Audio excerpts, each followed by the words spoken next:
s'explique. Ça s'explique. Ça s'explique. Ça s'explique. Ça s'explique. Ça s'explique.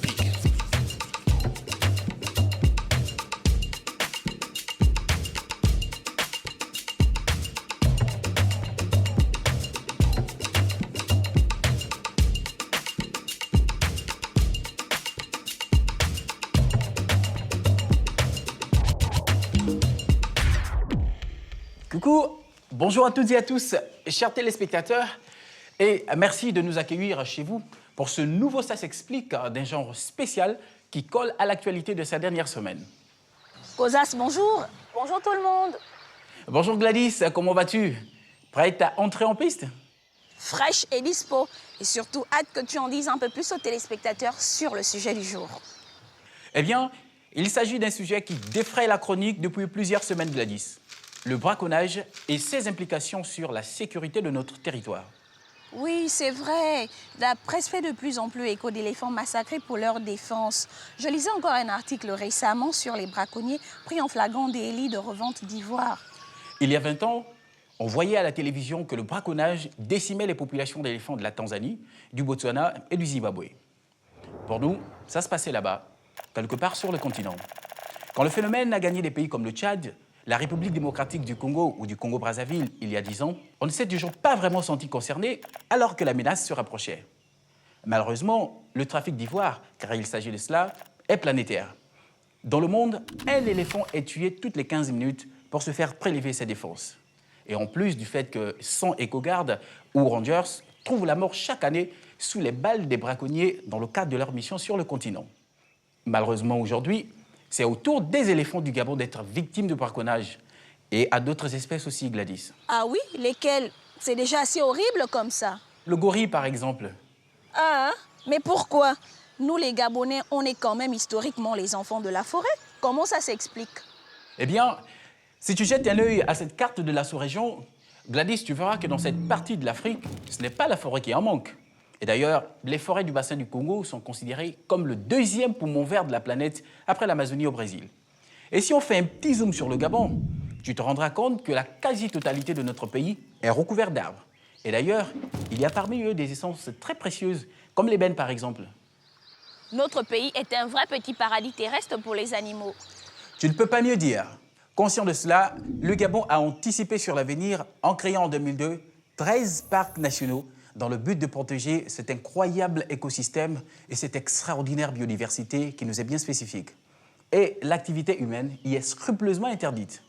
Malheureusement, plusieurs témoignages nous font état de braconnage d'éléphants de forêt dans ces parcs. Des professionnels qui sillonnent les forêts du bassin du Congo sont témoins de scènes particulièrement désolantes. Tout commence dans le braconnage par la chasse, ou plutôt traque de l'éléphant en pleine forêt. Elle peut durer plusieurs jours, les chasseurs poursuivant leur proie grâce aux traces que laisse l'animal sur son passage. Et il faut dire que, malheureusement, le plus souvent, ce sont les habitants des lieux, à savoir les pygmées eux-mêmes, qui pratiquent le braconnage. Maîtrisant parfaitement le milieu de la forêt, ils se déplacent avec leur camp de fortune jusqu'à ce qu'ils parviennent à débusquer l'animal et à lui tirer dessus. Première étape du massacre à venir. Monsieur Jean-François Lagros est vétérinaire. Il a passé plusieurs mois en forêt, au cœur d'un réseau de braconniers. Alors, monsieur Lagros, au vu de votre expérience, quel témoignage pouvez-vous nous apporter sur les méthodes employées par ceux qui braconnent? Il n'y a pas 36 techniques pour chasser l'éléphant. Il y a d'une part les armes à feu. Ce sont des armes automatiques des récents conflits qui ont eu lieu en Afrique récemment, ou ce sont les armes de la Deuxième Guerre qui sont toujours en circulation. On peut ajouter aussi quelques armes artisanales qui sont faites dans les villages par des artisans qui sont dangereuses pour ceux qui les utilisent. Mais on a aussi les pièges. Ce sont grosso modo les collets qui sont utilisés pour la viande de brousse pour les petites espèces, mais qui utilisent du gros câble. Par exemple du câble qui est utilisé chez les forestiers et qui ensuite servent à faire ces gros pièges dans lesquels tombent les éléphants. L'éléphant se trouve avec la patte qui est prise et on le laisse mourir d'épuisement avant de l'achever à la machette. Merci, monsieur Lagros. En tant que vétérinaire, quel est votre point de vue sur ces méthodes? À quoi pouvez-vous comparer la souffrance éprouvée par l'animal? Sur une échelle de 1 à 10, moi je placerais la douleur à 9-10. On parle de torture, véritablement. Vous avez un animal qui est blessé par balle, qui tombe à terre, et il vous faut ensuite peut-être 1 heure pour l'achever, pour le voir mourir.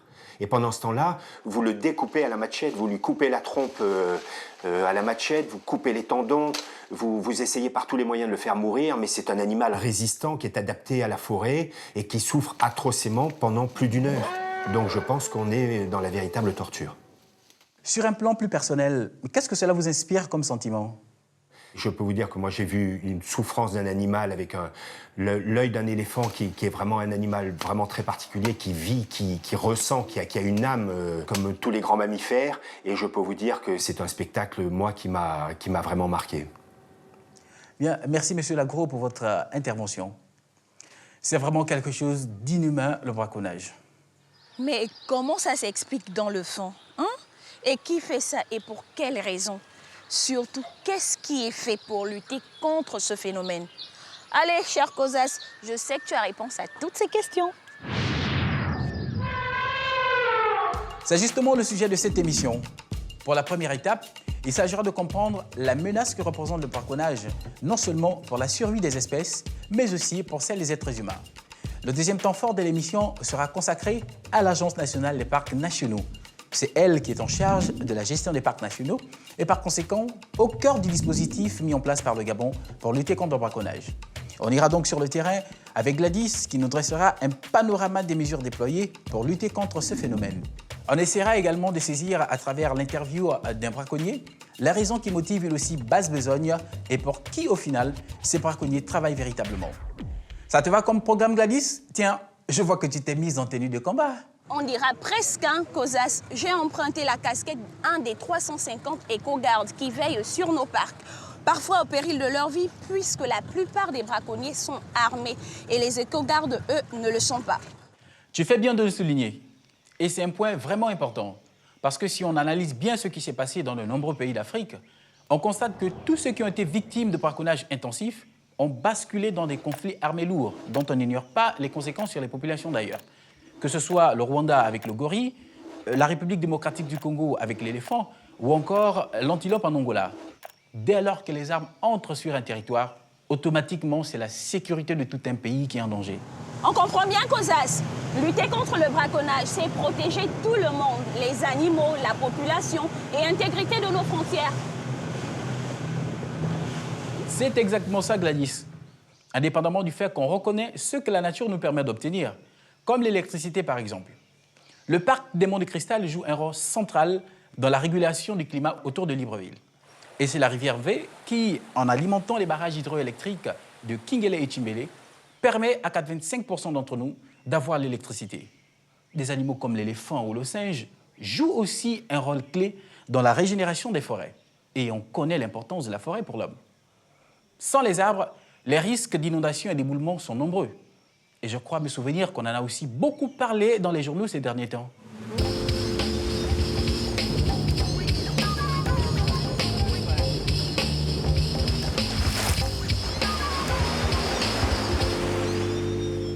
Allez, on vient d'accoster à Pongara et je crois qu'il est temps pour moi de rencontrer le secrétaire exécutif de l'ANPN, le professeur Lee White.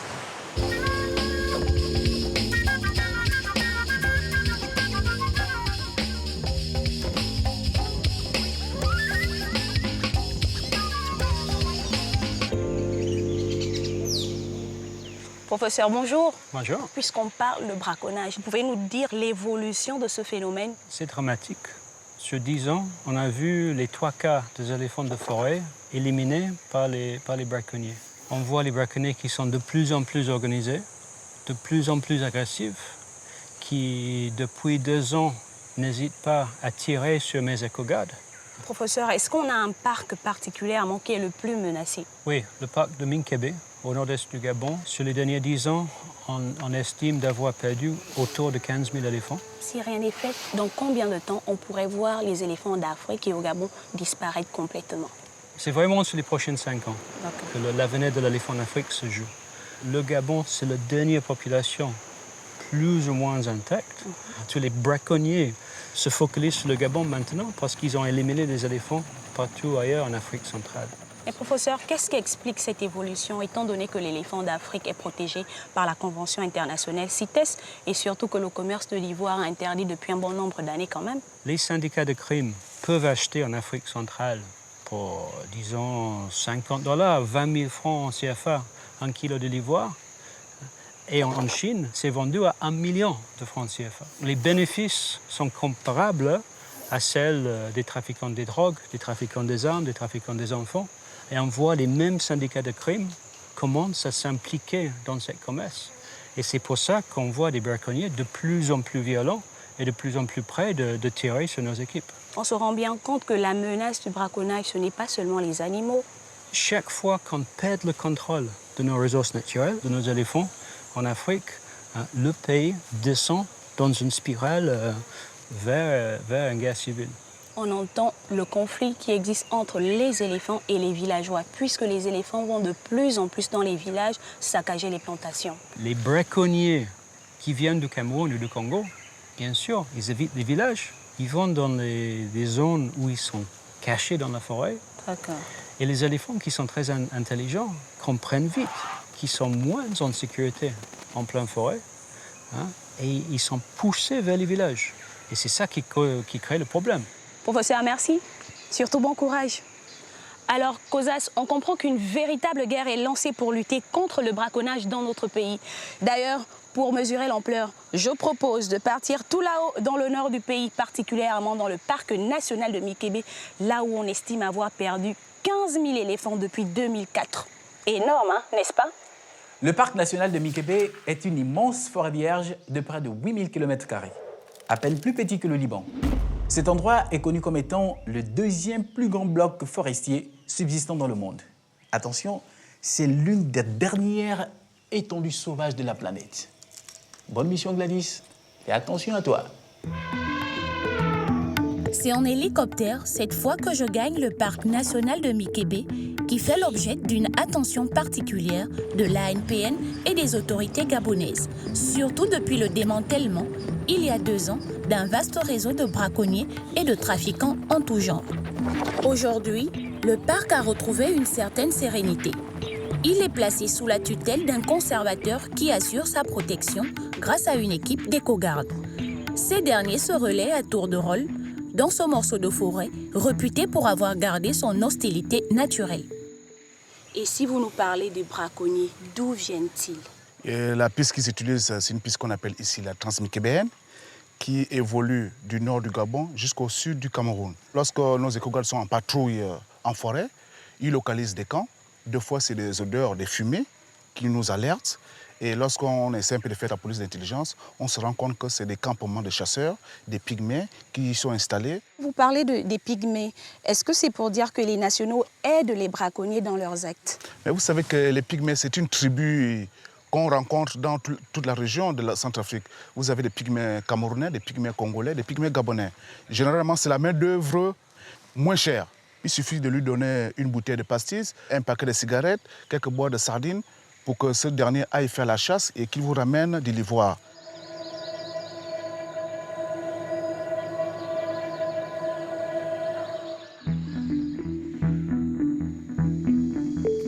Mais il y a quelque chose que j'aimerais quand même comprendre, Monsieur Biban.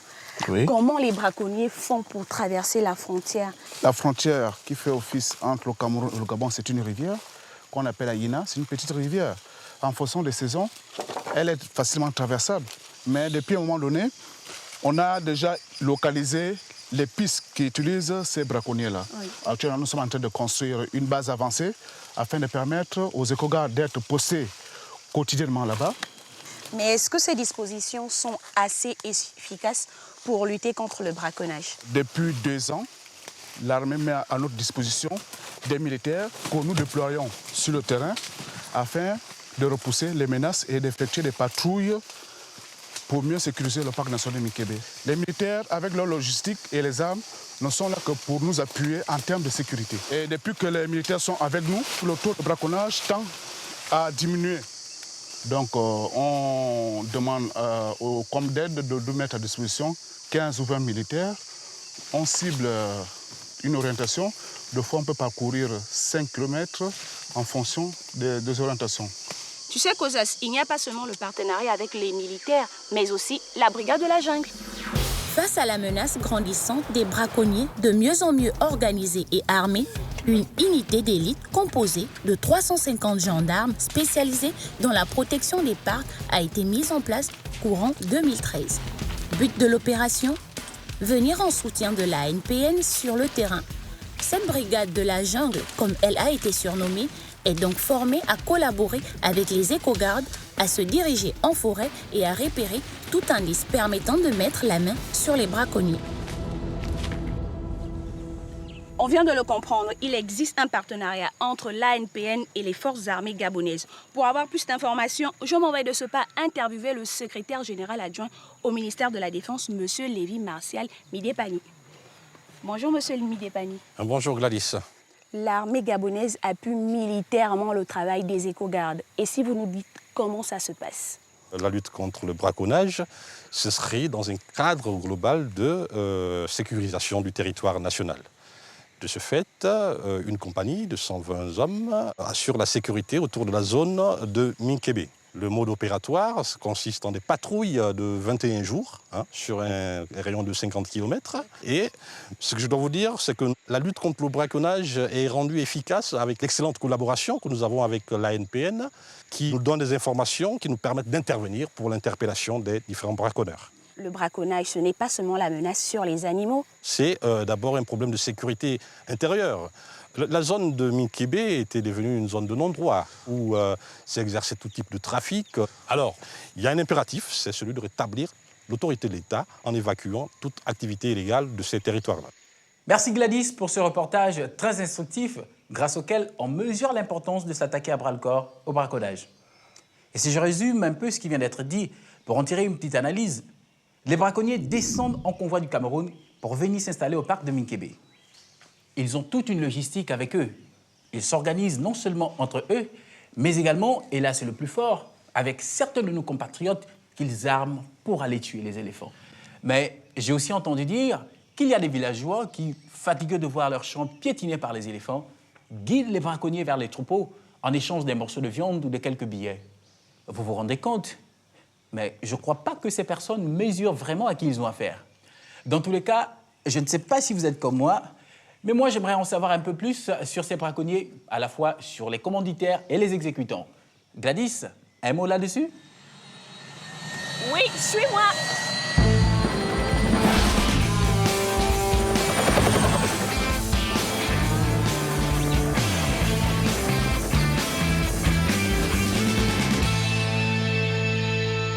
Je viens d'atterrir à la prison d'Oyem où je vais rencontrer le procureur de la République.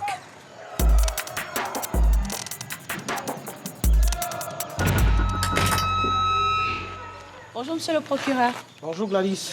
Monsieur le procureur, qu'est-ce que dit la loi pour punir un braconnier? Elle ne punit que de 3 à 6 mois les infractions en matière de braconnage, suivies d'une amende de 100 000 à 10 millions. Qu'est-ce qui explique qu'au Gabon, la peine soit 6 mois et que dans les autres pays, la peine soit si sévère? C'est le législateur qui vote les lois et nous les appliquons. Lorsqu'un braconnier passe 6 mois de détention, il a tué plusieurs éléphants, il a vendu l'ivoire, il a caché de l'argent. Lorsqu'il ressort après 6 mois, il rentre dans son business et il reprend. C'est pourquoi j'insiste que le législateur revoie ce texte. Merci, monsieur le procureur. Maintenant, nous allons à la rencontre d'un braconnier incarcéré ici, à la prison d'Oyem.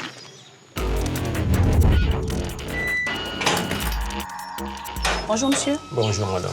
Vous avez été tenu en détention avant d'être jugé pour braconnage. Et qu'est-ce qui vous a poussé à le faire? Dans le département du Haut-Anthem, nous n'avions pas des sociétés qui peuvent nous embaucher. Comment vous faites pour retirer des défenses? Ma méthode, c'est de laisser pourrir l'éléphant pendant au moins 2 ou 3 jours. Et Et facilement, la défense, elle se retire. Une fois que vous l'avez retiré sur les éléphants, comment ça se passe? Nous chassons en groupe de 2-3. Donc, chacun d'entre nous peut avoir 5 ou 10 ou 20 kilos par bagage. Une fois que vous avez braconné l'éléphant, l'ivoire, comment vous faites pour la revendre? Nous prenons attache aux Sénégalais et Tchadiens qui sont implantés dans le département, qui viennent vers nous et puis ils achètent. Si vous avez 10 kilos, oui, ça vous fait 500 000. Merci, monsieur. Mais certains braconniers braconnent avec une très grande barbarie. Après avoir entendu tout cela, on aimerait bien savoir pour qui les braconniers opèrent. C'est un secret pour personne.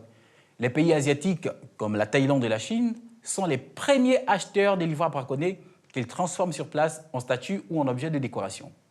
Beaucoup de personnes s'emploient à en faire de véritables objets d'art. J'ai bien essayé de contacter l'ambassade de Chine à Libreville pour en parler, mais bon. Ne t'inquiète pas, moi, j'ai réussi à contacter l'ambassade de Chine. Le braconnage d'éléphants et le trafic d'ivoire sont importants au Gabon. Et la demande vient en grosse partie de la Chine. Quelle est votre réaction sur le sujet? À ma connaissance, il n'y a aucun chiffre exact et officiel qui montre que la Chine est un grand consommateur et d'un grand pays destinataire de trafic illégal d'ivoire. Certes, ces dernières années, le gouvernement chinois a saisi une quantité importante d'ivoire en fraude, mais cela montre justement que la Chine a renforcé donc, la lutte contre ce genre de criminalité. Est-ce que la Chine participe à la protection des éléphants au Gabon? La Chine mène jusqu'à maintenant une coopération fructueuse avec la communauté internationale sur la protection d'éléphants de l'Afrique. Surtout dans la formation de personnel, des officiels, dans la fourniture des assistances financières pour mener des opérations et des activités de protection des éléphants. Que tout récemment, le 6 janvier 2014, la Chine a procédé à la destruction publique de 6 tonnes d'ivoire saisis.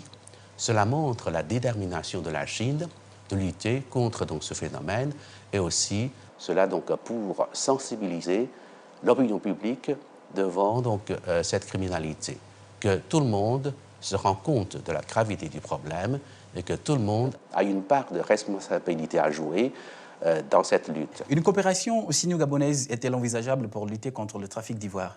La possibilité existe. J'espère bien que les officiels et les scientifiques donc, gabonais pourraient donc entrer en contact avec les autorités compétentes de la Chine pour parler plus concrètement donc de ce projet de coopération et surtout laissez-nous savoir quels sont vos besoins, dans quel domaine vous voulez donc obtenir une assistance, une coopération ou bien un échange d'expériences. Tout cela me paraît donc très intéressant. Bien, merci pour cet entretien.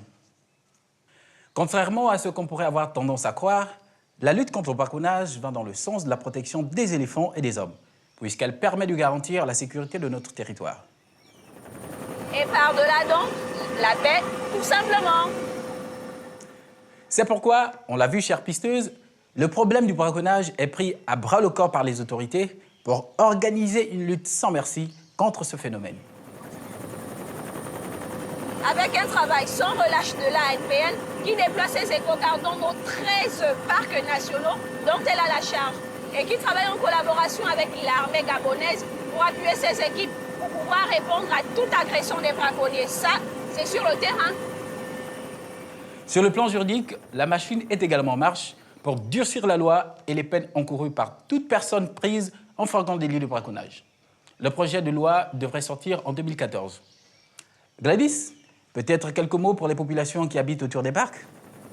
Oui, je voulais saluer toutes les personnes qui ont rejoint l'ANPN dans la gestion des parcs à travers les conseils de gestion locale ou qui vont le faire très prochainement. C'est vrai que la situation n'est pas facile à supporter en tant qu'on vit à côté d'un parc national. Mais il faut savoir une chose, contribuer à la protection d'un éléphant ou de tout autre animal, c'est se protéger soi-même. Donc notre vie, pensez-y. Moi, je suis sûre d'une chose. Si je vais en Asie, je ne pourrai jamais, je dis bien jamais, me permettre d'acheter un objet en ivoire. Ça me fait trop mal. C'est très juste, Gladys.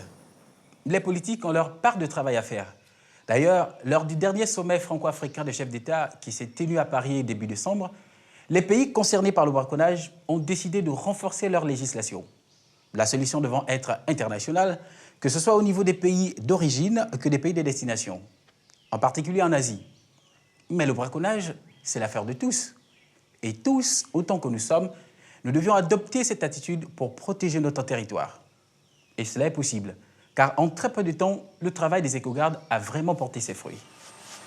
Étant donné que je suis devenue presque une vraie éco-garde, Satoni, je t'emmène survoler les parcs en hélicoptère, c'est trop magnifique!